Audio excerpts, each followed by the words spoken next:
Mesdames, Messieurs, bonsoir. Merci de nous recevoir chez vous. Je suis ravi de vous retrouver pour cette édition de 19h du journal d'Alizé Télévision ce mardi 15 novembre 2016. Voici tout de suite quelques-uns des titres qui seront développés dans ce journal.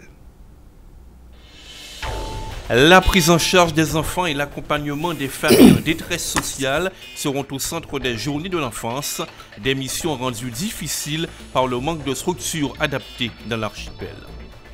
Malgré un contexte délicat, la solidarité n'est pas morte en Guadeloupe. Nous irons à la rencontre de Diana.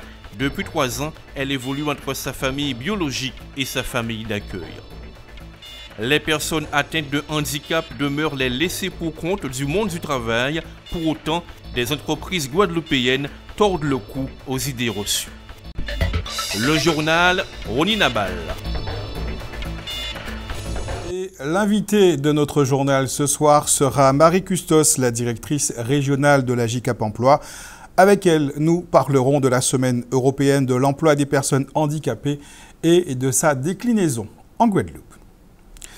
La 13e édition des Journées départementales de l'enfance qui ont lieu ce week-end est l'occasion pour le Conseil départemental de Guadeloupe de mettre l'accent sur la protection de l'enfance, les droits des enfants et les dispositifs d'aide et d'accompagnement des familles. C'est le message passé ce matin par Eliane Guiougou-Firpion, la présidente de la commission famille et enfance du département, à l'occasion de la conférence de presse à la résidence départementale au Gosier. Joël Saint-Silly y était, reportage. Coup d'envoi des journées départementales de l'enfance dans un contexte de plus en plus difficile. Un contexte où les enfants payent un lourd tribut. À la baguette, le conseil départemental qui cette année porte l'accent sur la consolidation de la structure familiale. Nous essayons au mieux de mettre en place une politique familiale correspondant aux orientations de cette mandature. Nous allons organiser très bientôt, vous l'avez entendu et la présidente l'a déjà suffisamment dit, les assises de la famille qui je pense sera un temps très fort où le citoyen sera un maillon fort de ces assises et où nous allons pouvoir poser des actes forts concernant la parentalité. Une collectivité chef de file dans la prise en charge des enfants et des familles en difficulté, l'occasion de rappeler qu'il existe des solutions, même quand tout ne va pas bien au sein de la famille. Nous avons en effet beaucoup d'enfants que nous suivons, plus de 1000 qui soient accueillis ou suivis par les services. Il y a des enfants qui sont accueillis par les assistants familiaux, par les établissements tels que ceux que vous évoquiez à l'instant, celui que vous évoquiez à l'instant, la Maison départementale de l'enfance, mais également des établissements associatifs, des MEX, maisons d'enfants à caractère social, et des familles d'accueil qui sont aujourd'hui représentées. Les difficultés de la Maison départementale de l'enfance n'ont pas pu être écartées. Une situation qui démontre qu'il reste encore beaucoup à faire en matière d'accueil. Nous n'avons pas suffisamment de structures, nous tentons d'en avoir davantage, mais c'est aussi des questions de finances, c'est aussi des questions de budget. Il faut que la protection de l'enfance, que la politique de l'enfance soit de plus en plus encouragée par l'ensemble des acteurs qui y participent, pas seulement le conseil départemental, pour qu'on puisse avoir des modes de prise en charge modernisés, mieux adaptés au profil des enfants et qu'on puisse avancer véritablement. C'est précisément dans cet objectif que 2 nouvelles unités de prise en charge, pouvant accueillir au total 24 adolescents, devraient bientôt voir le jour. Cette manifestation pilotée par le Conseil départemental de Guadeloupe sera aussi l'occasion de mettre en lumière les assistantes familiales et le dispositif des familles d'accueil pour l'accompagnement d'enfants dont les parents sont empêchés et ne peuvent momentanément les élever au quotidien. Joël Saint-Silly nous en dit plus.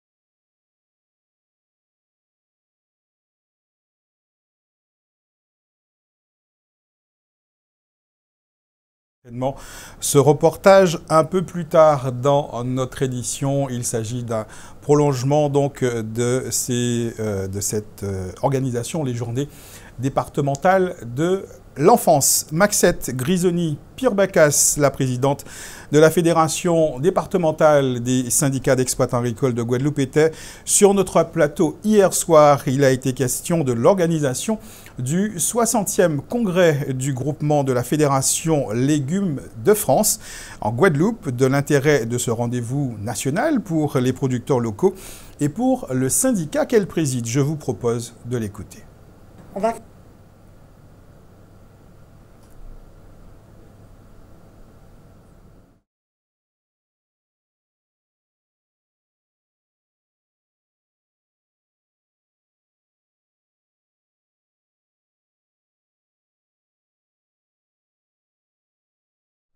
Voilà, nouveau problème technique. On va retrouver l'invité de ce journal tout de suite. Il s'agit de Madame Custos, qui, je vous le rappelle, est la directrice régionale de l'AJ Cap Emploi et qu'elle est là pour nous parler de la semaine européenne de l'emploi des personnes handicapées. Bonsoir. Bonsoir. Vous êtes donc là pour nous parler de cette manifestation. On va commencer d'abord par présenter Cap Emploi Guadeloupe qui fait partie d'un réseau national. Quelles sont les missions qui vous sont dévolues ? Alors, les organismes de placement spécialisés que sont les Cap Emploi sont missionnés, donc c'est une mission de service public, pour accompagner les personnes en situation de handicap qui souhaitent effectivement s'insérer professionnellement dans le marché ordinaire du travail. Et les Cap Emploi accompagnent également les entreprises qui souhaitent les recruter, employeurs privés et employeurs publics. Donc votre public, ce sont tous les demandeurs d'emploi en situation de handicap, c'est ça ? Alors, pas forcément tous les demandeurs d'emploi en situation de handicap, puisque le Pôle emploi, c'est l'organisme qui doit accompagner effectivement tous les demandeurs d'emploi, mais nous avons une collaboration qui permet effectivement d'accompagner une partie de ces demandeurs d'emploi dès lors qu'ils ont besoin d'un accompagnement spécialisé au regard de leur handicap. Vous les accompagnez vers l'emploi, mais est-ce que également vous concourez à leur employabilité ? Ah oui, absolument, puisqu'effectivement, notre travail, j'ai envie de dire, ça part depuis la préparation jusqu'à l'accès à l'emploi. Donc effectivement, nous mettons en œuvre un certain nombre d'actions permettant de les évaluer, de proposer un peu comme on fait pour n'importe quel demandeur d'emploi. La particularité de notre organisme qui est le Cap Emploi, c'est vraiment la gestion du handicap au travail. Et donc nous sommes amenés aussi, par le biais de la formation, de mettre en place des adaptations pour leur permettre de suivre des formations, si possible, qualifiantes. Et également, qu'elles sont insérées dans le milieu professionnel, de pouvoir adapter le poste quand il y a lieu. Alors, c'est la 20e édition, on le disait, de la semaine de l'emploi des personnes handicapées. Qu'est-ce qui change cette année ? Alors, j'ai envie de dire que ce qui change, c'est que, en tout cas, pour ce qui est de notre intervention au niveau du territoire de la Guadeloupe, c'est d'essayer de faire en sorte que les personnes puissent s'orienter vers des métiers nouveaux. Parce qu'effectivement, l'objectif n'est pas toujours de positionner les personnes en situation de handicap dans des métiers administratifs, parce que c'est un petit peu ça la représentation. C'est aussi de bien faire comprendre que tout dépend du handicap, tout dépend des contre-indications. Il y a diverses situations de handicap. Donc l'objectif, c'est de permettre aux gens de s'insérer en fonction de leurs compétences et de pouvoir gérer par de la compensation le handicap en question. Alors l'objectif principal de cette journée, c'est de mettre en relation les demandeurs d'emploi en situation de handicap et les entreprises qui sont susceptibles de les employer. Est-ce qu'elles sont ici en Guadeloupe suffisamment nombreuses à jouer le jeu ? Alors, je ne peux pas dire que certaines entreprises ne jouent pas le jeu, mais c'est vrai que la majorité, en tout cas celles qui sont assujetties, aujourd'hui, le taux d'emploi des personnes en situation de handicap en Guadeloupe avoisine à peine les 1,6%, alors que le taux légal, c'est 6%. Donc, on est quand même loin du compte, mais je pense que les actions d'information et de mise en situation dans l'entreprise permettent aussi, d'une certaine manière, de sensibiliser les employeurs à ces questions, parce que je crois que la difficulté, c'est surtout la représentation sociale qui tourne autour de la question du handicap. Pourtant, il y a, comme on le disait, une obligation légale pour certains employeurs de recruter des personnes en situation de handicap. Malgré tout, le travail n'est pas fait. Alors, il y a plusieurs raisons à ça, puisqu'il y a un certain nombre de freins, notamment, c'est vrai que communément, la majorité des personnes ont en majorité un bas niveau de qualification, donc l'objectif, c'est effectivement leur permettre de se former, mais on est bien d'accord, ce n'est pas forcément le diplôme qui fait l'homme.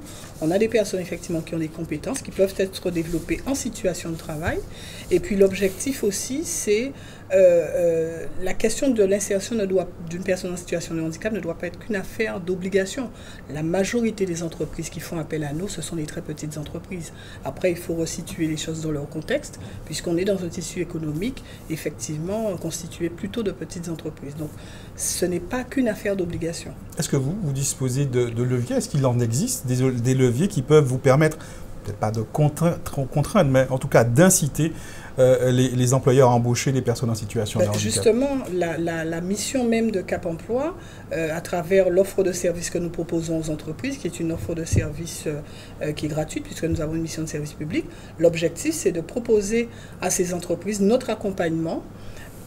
Aujourd'hui, on utilise un outil qui nous paraît très intéressant, qui est la période de mise en situation au milieu professionnel, qui permet à la fois aux personnes de découvrir un métier, d'évaluer un projet professionnel, même d'initier un emploi, et permettre à l'entreprise de casser ses représentations.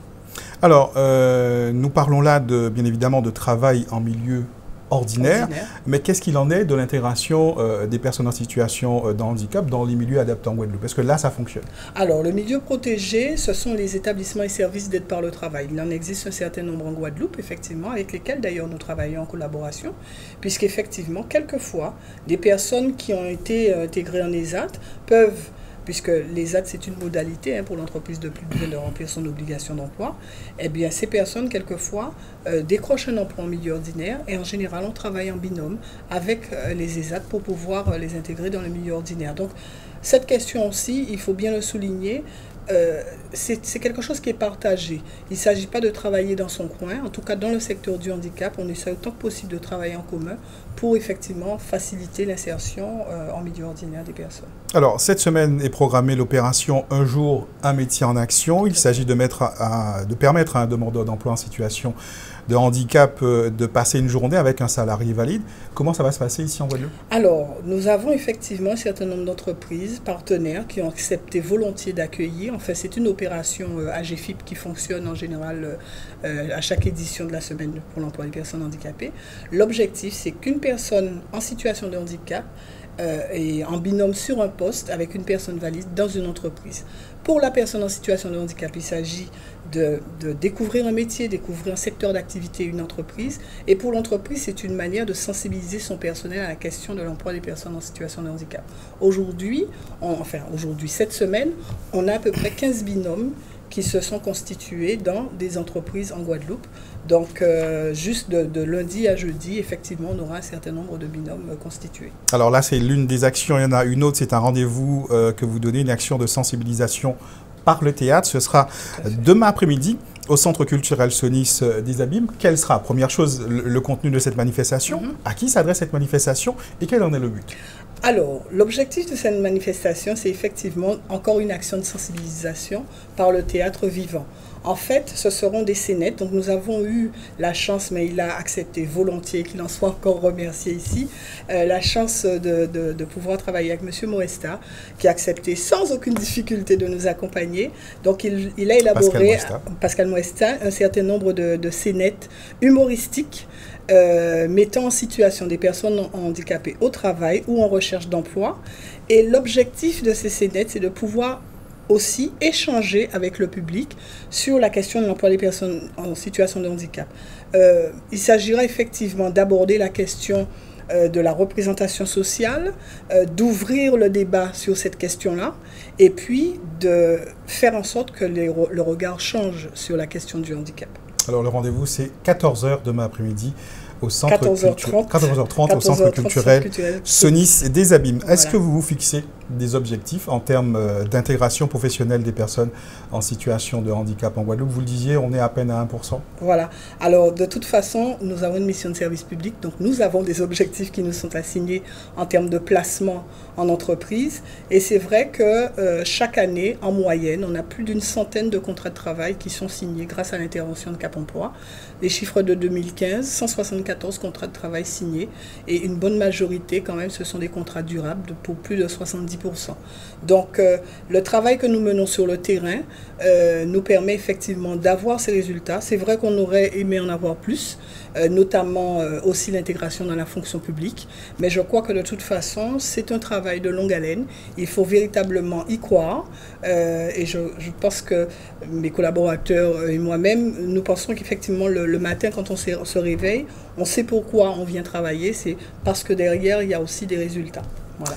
Je rappelle que cette manifestation se déroule donc durant cette semaine ici en Guadeloupe. C'est la semaine européenne de l'emploi des personnes handicapées. Il s'agit de favoriser l'intégration des personnes handicapées dans le milieu professionnel, mais aussi de changer le regard du travailleur handicapé. Merci beaucoup, Marie-Custos, d'avoir été notre invitée. Je rappelle que vous êtes la directrice régionale de l'AJ Cap Emploi. On passe maintenant à notre tour d'horizon de l'actualité dans la grande région. Nous allons tout d'abord dans l'île voisine de la Martinique, puis la Guyane, où les renforts de gendarmerie annoncés sont arrivés hier. C'est votre rendez-vous Caraïbes. Le projet de classement des sites forestiers et volcaniques de la montagne Pelée et des pitons du Carbet de la Martinique au patrimoine mondial de l'UNESCO prend forme. Une nouvelle étape vient d'être franchie puisque le Comité national des biens français du patrimoine mondial a validé la déclaration de valeur unique exceptionnelle de ces espaces. Cette validation représente le premier des 3 volets du dossier de candidature qui doit également comporter une analyse comparative et un plan de gestion. Les sites de la Pelée et des pitons du nord de l'île représentent la seule aire des Petites Antilles qui héberge des types de végétation à moins de 1400 mètres d'altitude. C'est en 2012 que la région Martinique s'est engagée dans une démarche qui vise à inscrire l'exceptionnelle biodiversité de l'île sur la liste du patrimoine mondial. Le projet doit être présenté par l'État devant le Comité du patrimoine mondial de l'UNESCO dans un délai de 5 à 7 ans. La France compte 42 biens inscrits au patrimoine mondial en raison de leur valeur universelle exceptionnelle. L'escadron de gendarmes mobiles annoncé par le ministre de l'Intérieur au lendemain du meurtre de l'ancien conseiller général Patrice Clette est arrivé lundi 14 en Guyane. Dès leur descente d'avion, les 72 hommes qui le composent ont été accueillis en grande pompe par le préfet Martin Jéguer et le général Patrick Valentini, commandant de la gendarmerie de Guyane. Ils seront sur place au moins jusqu'aux fêtes de fin d'année et viennent renforcer les policiers et militaires déjà en poste. Les renforts seront déployés dans l'île de Cayenne entre les zones police et gendarmerie. C'est pour répondre à la demande pressante des parlementaires guyanais après le meurtre de Patrice Clette le 8 novembre que les gendarmes mobiles ont été dépêchés en Guyane. Les funérailles du secrétaire général de Walwari se dérouleront ce mercredi 16 dans sa commune de Sinamari où il était également conseiller municipal d'opposition. Depuis quelque temps et jusqu'au 31 décembre, la République dominicaine s'affiche sur les chaînes de télévision publiques françaises. En dehors des plages, pour l'Office de tourisme dominicain, l'objectif est aussi de montrer les autres atouts de l'île, des parcs nationaux aux forêts tropicales, en passant notamment par les cascades. Il faut dire que la France est le premier marché européen de la destination et le 3e mondial derrière les États-Unis et le Canada. Alors qu'elle enregistre des records de fréquentation, la République dominicaine espère accueillir pas moins de 6 millions de touristes pour cette année. Dès le premier semestre, le cap des 4 millions était atteint. Plus de 600 000 touristes avaient d'ailleurs débarqué pour le seul mois de juillet. Entre janvier et août, on dénombrait 7% de visiteurs en plus que pour la même période en 2015. On en parlait en début de journal. La 13e édition des Journées départementales de l'enfance auront lieu ce week-end. Cette manifestation est l'occasion pour le conseil départemental de mettre en lumière les assistantes familiales et le dispositif de famille d'accueil pour l'accompagnement d'enfants dont les parents sont empêchés et ne peuvent momentanément les élever au quotidien. Joël Saint-Sidi nous en dit plus.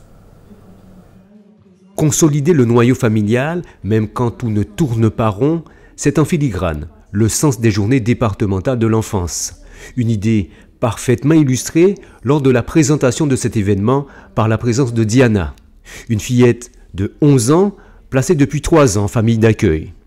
Blottie dans les bras de sa mère, son témoignage musical, pudique et poignant a ému toute l'assistance. J'étais émue parce que, en fait, le fait que je chantais avec ma maman, ça m'a fait en même temps plaisir, mais ça m'a fait pleurer aussi de voir ma maman pleurer. Et quand je chantais, je voyais les images de ce que je ressentais avant et de ce que je chantais. Si je comprends bien, aujourd'hui tu as 2 familles, ta famille d'accueil et ta maman. Oui, ça se passe très bien parce que, en fait, nous formons une bonne famille déjà et que ma tati, Lydia, elle est là pour moi, pour m'aider à avancer, à m'améliorer pour que je puisse rentrer chez ma mère et pour aussi aider ma mère pour que nous soyons bien et voilà. Et comme depuis 3 ans, l'assistante familiale, Tati Lydia, comme l'appelle Diana, n'est jamais très loin. Accueillir cet enfant chez elle, c'était un peu comme une étape naturelle dans son parcours. J'ai grandi avec un petit garçon chez moi et à l'époque, je ne comprenais pas pourquoi l'enfant n'était pas dans sa propre famille. Ça m'a toujours interpellée. Et lorsque mes enfants sont partis, pour moi, c'était une suite logique de prendre un enfant pour donner à cet enfant-là un peu d'amour, un peu de chaleur et des bras pour, comme je disais tout à l'heure, pour l'enlacer. Aujourd'hui, Diana a 2 familles, car pas question pour Lydia de prendre la place de ses parents biologiques. Il ne faut surtout pas prendre la place de la famille. Nous sommes là, nous les assistantes familiales, nous sommes là pour donner des bras, donner un cœur, donner de l'amour, juste en attendant que l'enfant retourne en famille. La première chose à faire, c'est écouter, comprendre et résoudre après. Si on arrive à faire l'enfant retourner en famille, c'est qu'on a gagné. En effet, un jour, Diana devra retourner vivre aux côtés de sa mère. Mais après Diana, il y aura toujours une place chez Tati Lydia pour un enfant qui a besoin d'amour.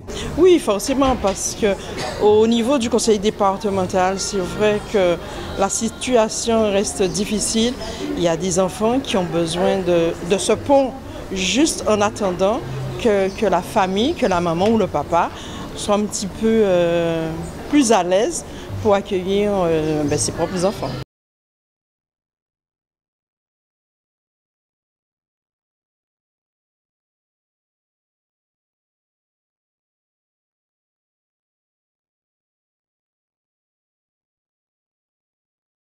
Légumes de France en Guadeloupe, de l'intérêt de ce rendez-vous pour les producteurs locaux et aussi pour le syndicat qu'elle préside. Je vous propose de l'écouter. On va fêter l'anniversaire des 70 ans de syndicalisme en Guadeloupe parce que ça fait 70 ans que la FNSEA, Fédération nationale des exploitants agricoles, existe en France.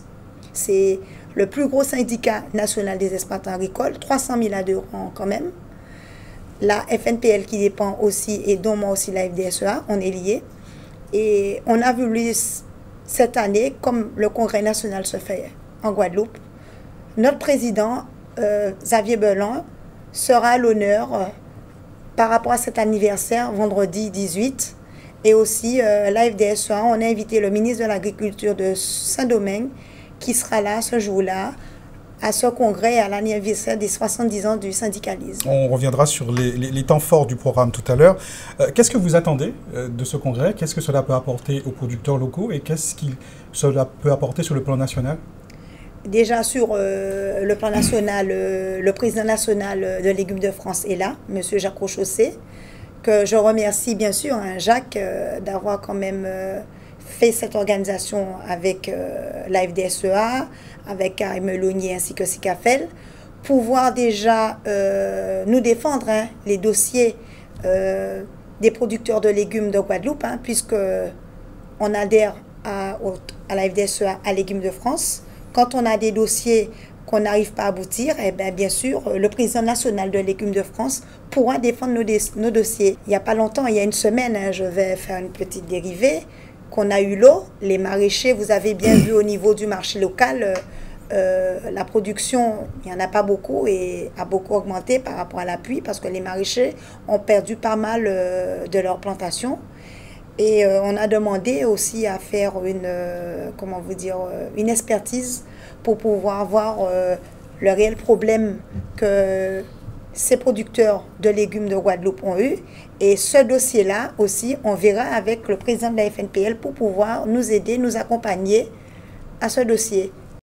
Maxette Grisoli-Pierre-Bacas, présidente de la FDSEA, qui était notre invitée hier soir. Les habitants des communes de Saint-François et de la Désirade seront privés d'eau potable ce soir entre 22h et 6h demain matin.